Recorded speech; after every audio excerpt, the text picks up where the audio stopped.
നീയും ആ നസ്രായ യേശുക്രിസ്തുവിനോട് കൂടെ ആയിരുന്നെന്ന് പറഞ്ഞു. നീ പറഞ്ഞ് ഞാൻ തിരിയുന്നില്ല, ബോധ്യമാകുന്നതുമില്ല എന്നിങ്ങനെ അവൻ തള്ളിപ്പറഞ്ഞു. പടിപ്പുരയ്ക്ക് പുറപ്പെട്ടപ്പോൾ കോഴി കൂവി. ഹല്ലേലൂയ. ഒന്നാമത് കോഴി കൂവിയപ്പോൾ അവൻ പ്രാവശ്യം തള്ളിപ്പറഞ്ഞു. ആ ബാല്യക്കാരി പിന്നെയും പത്രോസിനെ കണ്ടു. ഹല്ലേലൂയ. സമീപത്ത് നിൽക്കുന്നവരോട് ഇവൻ ആ കൂട്ടരിൽ ഉള്ളവൻ തന്നെ എന്ന് പറഞ്ഞു തുടങ്ങി. അവൻ പിന്നെയും തള്ളി പറഞ്ഞു. കുറെ നേരം കഴിഞ്ഞിട്ട് അടുക്കൽ നിന്നവ പത്രോസിനോട്, നീ ആ കൂട്ടരിൽ ഉള്ളവൻ സത്യം ഗലീലക്കാരനല്ലയോ എന്ന് പറഞ്ഞു.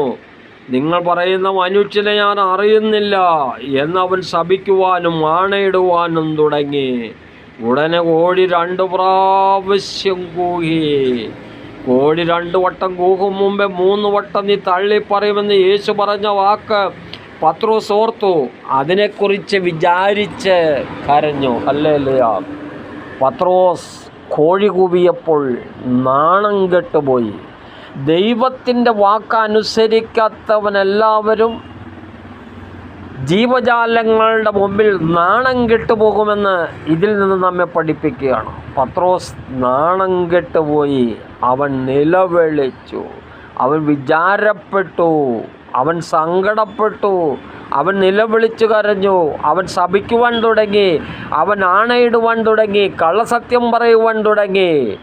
കള്ളസത്യം പറയുവാൻ തുടങ്ങിയപ്പോഴും ആണയിടുവാൻ തുടങ്ങിയപ്പോഴും അവൻ്റെ ജീവിതത്തിൽ യേശു ഇല്ലാത്തത് കൊണ്ടാണ്.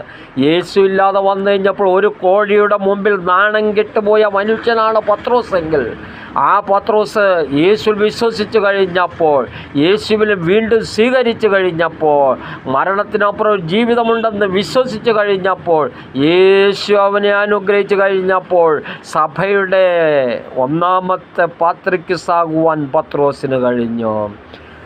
യേശു ഇല്ലായിരുന്നപ്പോൾ നാണം കെട്ടുപോയവൻ യേശു